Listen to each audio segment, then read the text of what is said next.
కులగణన survey BC reservation SC వర్గీకరణకు చట్టబద్ధత అంశాల చర్చకు వచ్చే ఛాన్స్. పార్లమెంటులో 42% బీసీ రిజర్వేషన్లు. బిల్లు ఆమోదంపై చర్చించనున్న మంత్రివర్గం. తెలంగాణలో కులగణన దేశవ్యాప్తంగా మోడల్ గా పరిగణించాలని కాంగ్రెస్ డిమాండ్ చేస్తుంది.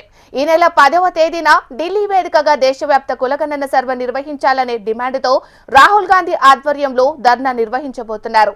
తెలంగాణలో మంత్రివర్గ సభ్యులతో సీఎం రేవంత్ రెడ్డి వచ్చే వారంలో ప్రత్యేకంగా భేటీ కాబోతున్నారు. మంత్రివర్గ సమావేశంలో కులగణన నివేదికపై చర్చించి అసెంబ్లీలో ప్రవేశపెట్టబోతున్నారు. అసెంబ్లీ తీర్మానాన్ని కేంద్ర ప్రభుత్వానికి నివేదించబోతున్నారు. సీఎం రేవంత్ రెడ్డి ఈ నెల 9న ఎమ్మెల్యేలు ఎంపీలతో కలిసి ఢిల్లీ చేరుకోబోతున్నారు. మరుసటి రోజు ఈ నెల 10వ తేదీన కులగణనపై కాంగ్రెస్ అధినేత రాహుల్ గాంధీ ధర్నా నిర్వహించాలని నిర్ణయించారు. తెలంగాణ మోడల్ గా దేశమంతటా కులగణన చేపట్టాలనే డిమాండ్ను గట్టిగా వినిపించాలని కాంగ్రెస్ ప్రయత్నిస్తోంది.